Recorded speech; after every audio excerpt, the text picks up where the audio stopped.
puedes hacer una revolución para tener democracia. Debes tener una democracia para hacer una revolución. Gilbert Keith. Muy buenas noches, amigos, amigas. Bienvenidos a una emisión más de Tungurahua tiene la palabra. Este espacio de rendición de cuentas en donde semana a semana hacemos un análisis de lo que se ha hecho en la Asamblea Nacional, de lo que hacemos dentro del territorio en la provincia de Tungurahua y temas interesantes de contexto nacional e internacional. Muy buenas noches, Pablo César. Muy buenas noches, asambleísta. Nuestro cordial saludo, nuestro abrazo sincero a toda la gente que se enlaza a este compromiso con la democracia que llamamos Tungurahua tiene la palabra. Muchas novedades que informar en el ámbito legislativo. Asambleísta, esta semana se aprobó en segundo debate la ley de incentivos tributarios para varios sectores e interpretativa del artículo 457 del COTAD. ¿Cómo concluyó este debate? ¿Qué novedades se incorporaron en beneficio de la ciudadanía? Bueno, Pablo César, a todos ustedes quiero informarles que efectivamente ya se aprobó esta ley emitida por el presidente de la República con el carácter de económico urgente, en donde básicamente se genera un apoyo a lo que significa la salud pública.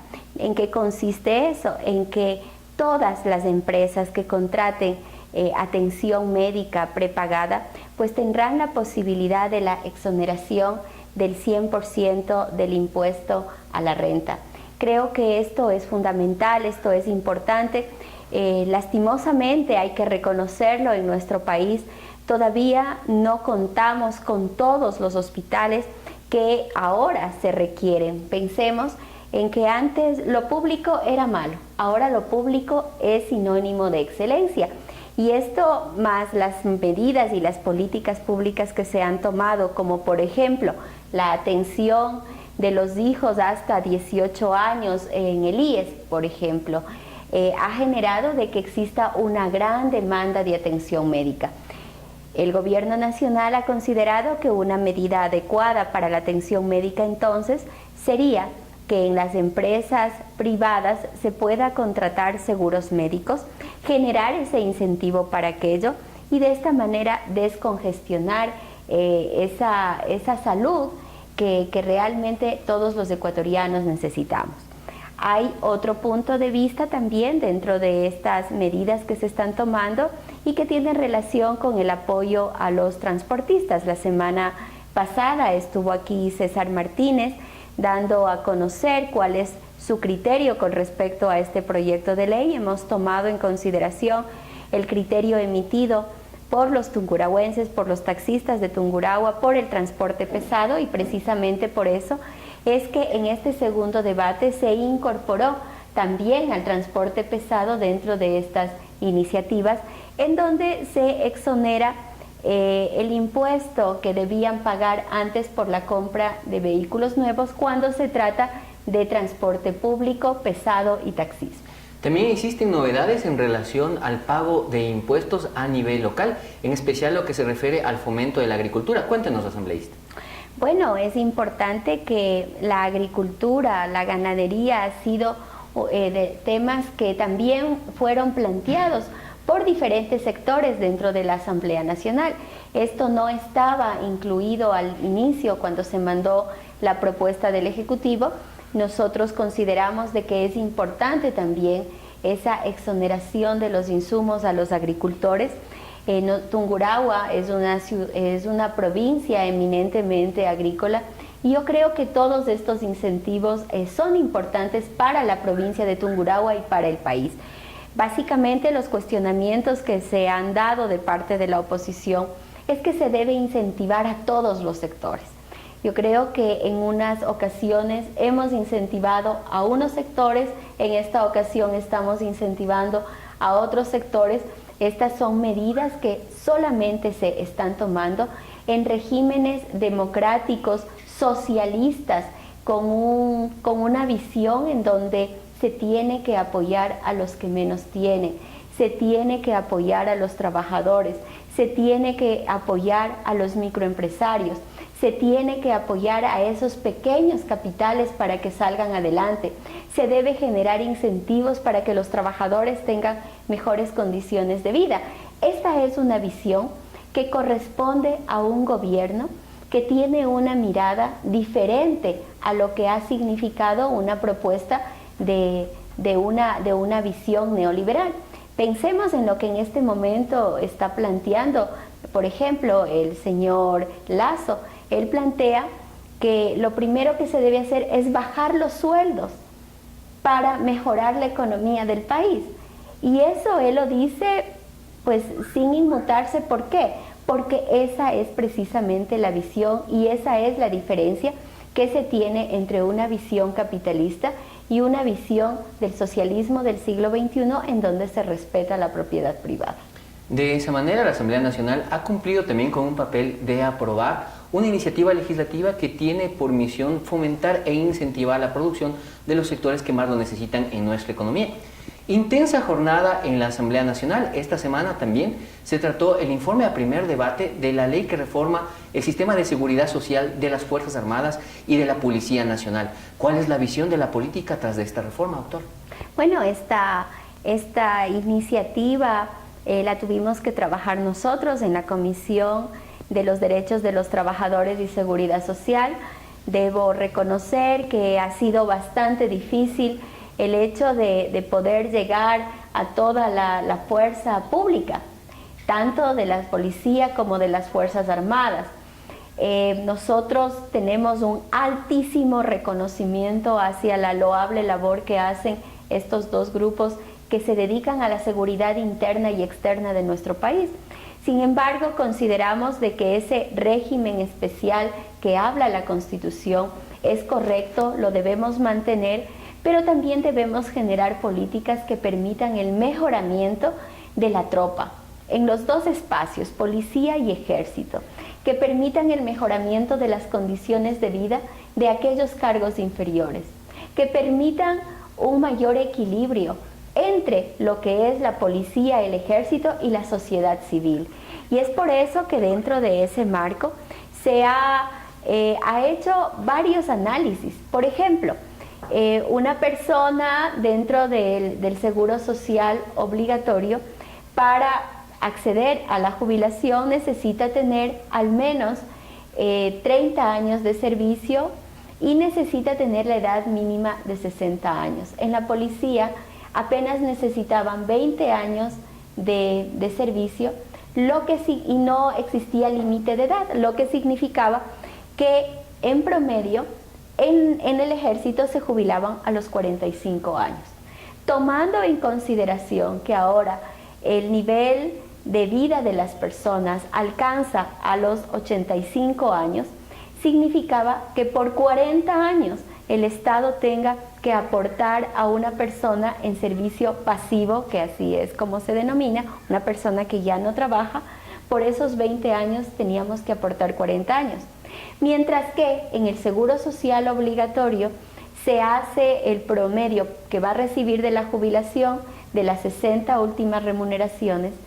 Acá se tenía que hacer solamente, se tomaba en cuenta la última remuneración. Entonces lo que se ha hecho es un poco equilibrar este sistema mucho más cuando nosotros en este momento vemos que por cada 8 afiliados, afiliados al IES que están activos dentro del seguro social obligatorio, se mantiene a una persona, mientras que en la policía y en el ejército están 1 a 1. Esto hace que el sistema no sea sostenible en el tiempo. Hay que ver todos estos parámetros y finalmente la propuesta que se la hizo, que ventajosamente ya existió también un consenso y un reconocimiento de parte de varios oficiales del ejército y de la policía, es que trabajen por 25 años, que se tome en consideración al igual las 60 últimas remuneraciones, pero que además se tome en consideración para la elevación que tengan en los sueldos el tema de la inflación, que antes ellos no estaban inmersos. Criterios que obedecen a una política de seguridad social en un marco integral de las reformas en que la Asamblea ha venido trabajando de forma paulatina. A estos aspectos se refirió nuestra asambleísta en su intervención en el Pleno. Escuchemos. Gracias, señora presidenta, compañeros legisladores. Sin lugar a duda, este es un tema de importancia nacional, es un tema que nos hace reflexionar incluso sobre las inequidades que han existido en nuestro país. Y también es un tema que nos hace reflexionar de que en este momento nosotros hemos considerado de que no existe poder alguno que pueda estar por encima del poder ciudadano y de las necesidades que debemos atender de todos los ecuatorianos. Pero también debemos nosotros con responsabilidad atender a una necesidad que tiene el ISFA y que tiene el ISSSTE. Y esta necesidad tiene que ver con una realidad. Mientras que en el seguro general obligatorio, nosotros, los activos, las personas que estamos trabajando, que pertenecemos al sector público o que pertenecemos al sector privado, pero desde el punto de vista formal, hay 7 personas, 8 personas que podemos aportar para una persona jubilada. Mientras que en las Fuerzas Armadas y en la Policía, en este momento, es una persona activa por una persona que se jubila. Creemos también importante, y quiero hacer una propuesta dentro de la comisión, con respecto a las indemnizaciones por seguro de vida. En este momento nosotros vemos que el Estado aporta de manera diferente, de acuerdo a lo que establece el artículo 60 de la Ley de Seguridad Social de las Fuerzas Armadas. Existe un aporte diferente de indemnización que hace el Estado para los oficiales, el 50 veces el sueldo imponible, para la tropa 50 veces el sueldo imponible medio a la tropa, para los aspirantes se hace una diferenciación entre unos y otros. Nosotros consideramos de que debe haber un equilibrio, de que debe haber una equidad del aporte que tiene que hacer el Estado para la tropa, para los oficiales y para los aspirantes. De tal manera que esa diferenciación, en el momento de que una persona de la tropa fallezca, pues el Estado aporte de igual manera que para los altos oficiales. No puede ser posible que el Estado haga una diferenciación o una valoración diferente a la vida de una persona que esté en la tropa con respecto a la vida de un alto oficial. A través de su representante, la doctora Betty Carrillo, el pueblo de Tungurahua tiene la palabra en la Asamblea Nacional del Ecuador. Escuchábamos, asambleísta, una parte muy importante de su intervención en la que se señalaba una propuesta en relación al seguro de vida de la fuerza pública, específicamente en el caso de los militares, en el cual no es equitativo. Cuéntenos cuál es el planteamiento propuesto desde su despacho y a qué obedece. Bueno, nosotros creemos que no es justo que hasta en la muerte existan diferencias. Si bien es cierto el tema de la responsabilidad que tienen los altos mandos con respecto a la tropa, genera una diferencia, y esa diferencia por supuesto se la verá en ese sueldo mensual que perciben, en esa remuneración mensual que perciben las personas de acuerdo al grado que ocupan. Pero ¿cómo es posible que el Estado también tenga que hasta la muerte hacer esas diferencias? Nosotros creemos que se debe acabar aquello. Si es que una persona de la tropa sale a defendernos a nosotros de una invasión, está entregando su vida, pensemos en el 30 de septiembre, las personas que fallecieron no fueron altos oficiales, las personas que fallecieron luchando por la restauración de la democracia fue precisamente aquellas personas de la tropa. Entonces, en este momento, una persona de alto cargo recibe en el momento por seguro de vida, recibe $50,000, mientras que una persona de la tropa recibe $30,000. El planteamiento que nosotros hicimos en el Pleno de la Asamblea Nacional y que esperamos que sea atendido, que la comisión lo recoja y luego el Pleno de la Asamblea, es que el Estado haga igual aportación, tanto para todos los rangos dentro del ejército, y esto significaría que en el momento de fallecimiento todas las personas reciban una bonificación de $50,000. Sin distinción de su rango. Sin distinción de su rango. Esa es, en definitiva, la propuesta que nosotros hicimos. Una propuesta que considera que no existe diferencia entre las personas en el momento de la muerte, que el Estado debe aportar más para los que menos tienen, que el Estado debe siempre estar vigilante de aquellas familias y de aquellas personas que posiblemente por diferentes circunstancias no alcanzaron los altos rangos que determinados oficiales. Pensemos además que son muy pocos los oficiales de alto rango, la mayoría es gente de la tropa, y creemos que eso es parte de la gratitud que uno tiene hacia las Fuerzas Armadas, hacia la Policía Nacional. De esa manera, una propuesta que va haciendo realidad este criterio que busca garantizar la equidad para toda la nación y sobre todo al interior de las instituciones, en una institución respetable pero jerarquizada como lo es la institución militar. Tenemos novedades que informar también en el ámbito internacional como parte de esta patria grande que somos, como Simón Bolívar lo había soñado. Ha suscitado un hecho que genera preocupación en Brasil por la destitución de la presidenta Dilma Rousseff. Veamos en el siguiente video cuáles son los hechos fundamentales de lo que ha acaecido en Brasil y cuáles son sus implicaciones.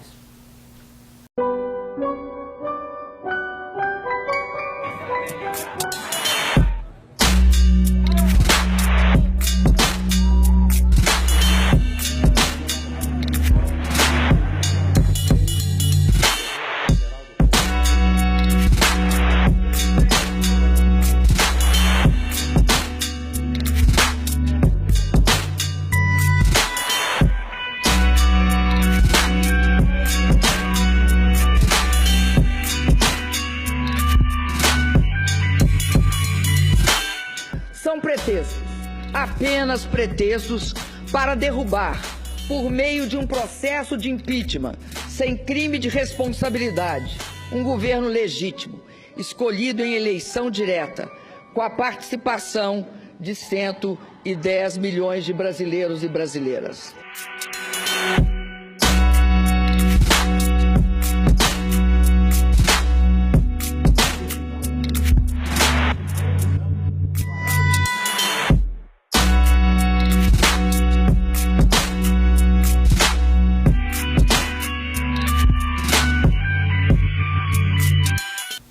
Sin lugar a duda, lo que está pasando en Brasil es una situación que nos preocupa a toda América Latina.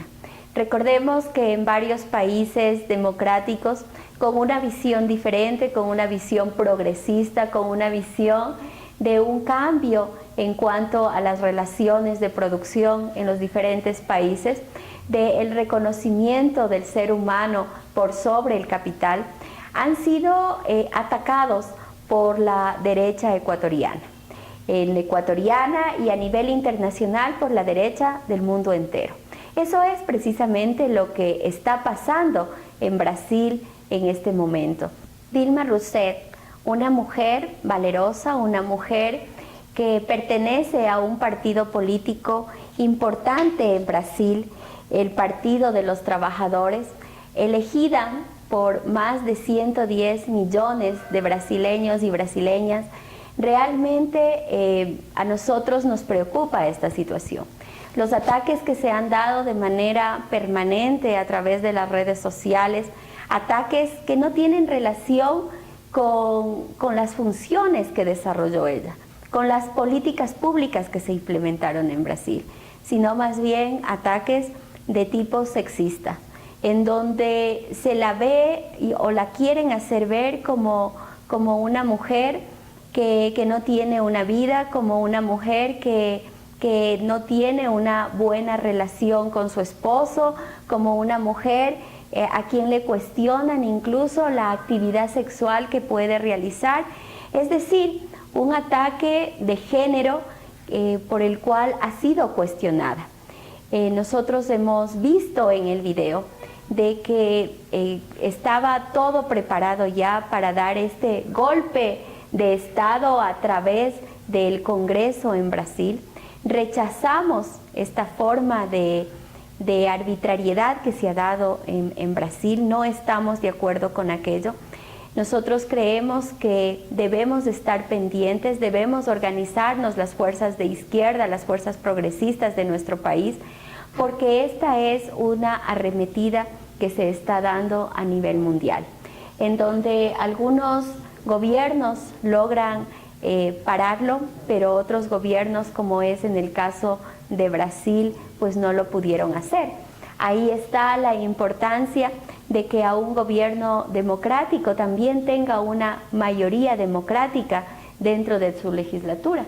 Ahí está la importancia de que para hacer las leyes y para que se pueda permitir la gobernabilidad dentro de un proceso democrático en todos los países, es importante que esté acompañado también del poder legislativo. Nosotros estamos en contra de las políticas que se han dado y que se vienen dando en los gobiernos, por ejemplo, de Argentina, y que ahora se están dando en Brasil, en donde se dan cambios radicales en temas como la educación, como la cultura, cerrando esos espacios democráticos de aquellas personas que tienen una visión diferente. Veamos qué es lo que está pasando con la cultura a raíz de la salida de Dilma Rousseff.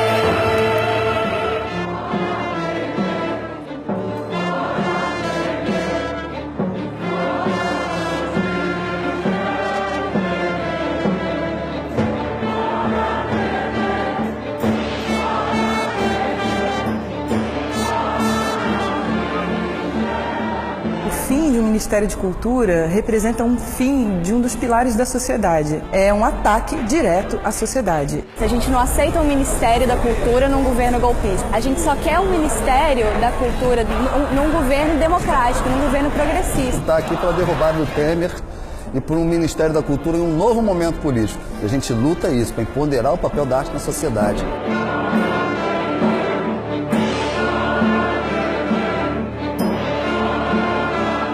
Muito sintomático, né? Um governo que é só de homens, brancos, cis, héteros, enfim, não tem jovem, não tem negro, não tem índio, não tem mulher.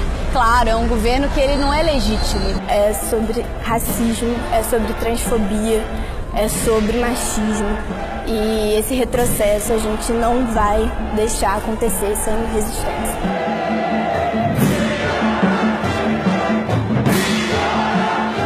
Você tem um ministério sem mulheres, você tem um ministério fraco. A civil brasileira é muito mais rica, é muito mais diversa do que aquela minoria encastelada daqueles velhatos.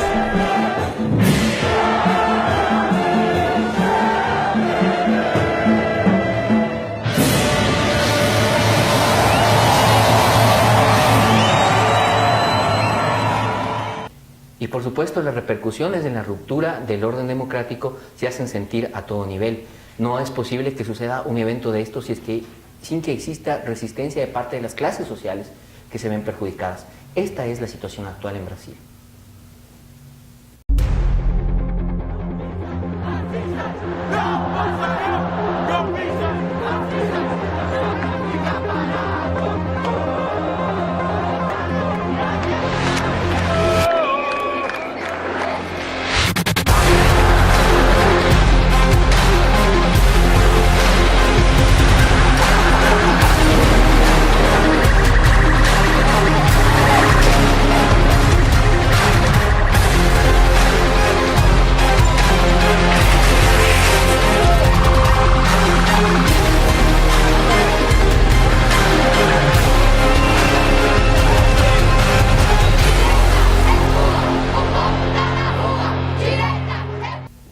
Como hemos podido observar, el pueblo de Brasil no está de acuerdo con la decisión y este golpe de Estado dado por el Congreso en Brasil.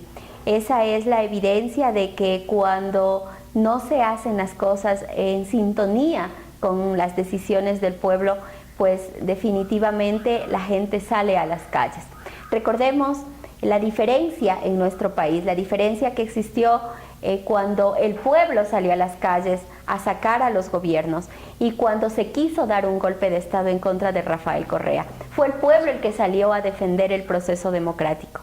Eso exactamente es lo que está pasando en Brasil en este momento. Su pueblo, el pueblo que eligió al Partido de los Trabajadores para que esté al frente, que eligió a Dilma Rousseff para que sea quien gobierne al país, que fue quien le siguió a las políticas llevadas por Lula da Silva, es la gente que ha salido a las calles.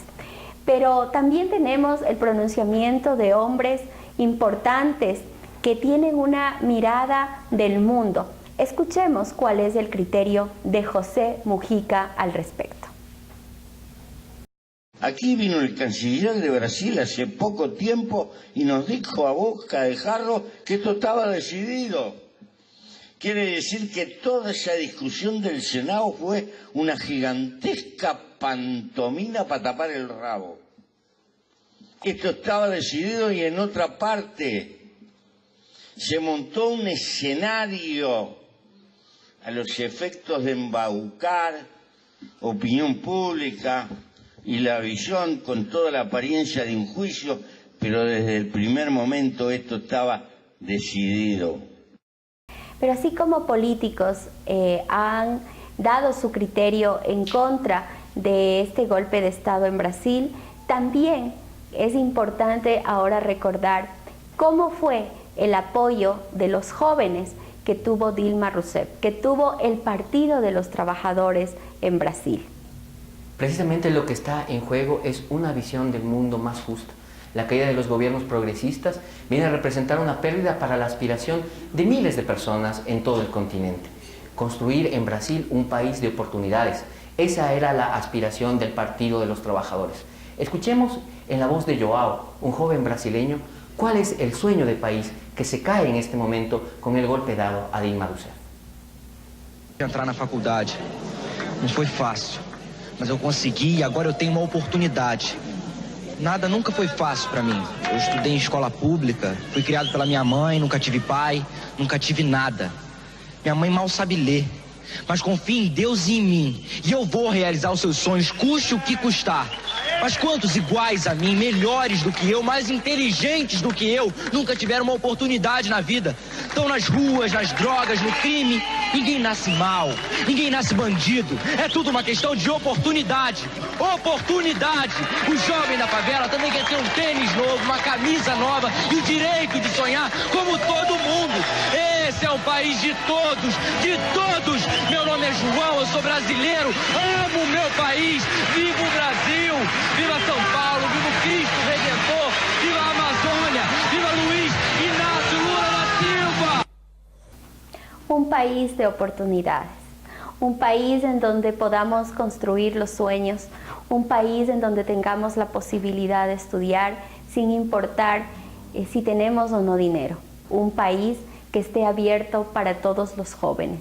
Eso es el sueño de Brasil, eso es el sueño del Ecuador, eso es el sueño que tenemos las mujeres, que nuestros hijos, que sus hijos tengan exactamente las mismas oportunidades. Muchísimas gracias por acompañarnos en esta emisión de Tungurahua tiene la palabra. Un abrazo para el señor Segundo Neptalí Calero del Cantón Quero, quien siempre nos escucha. Un abrazo para él, para toda su familia, para todo el pueblo de Quero, para todos ustedes, amigos, amigas. Y les esperamos el día de mañana a partir de las 6:30 en el programa Tungurahua tiene la palabra a través de su emisora radial favorita.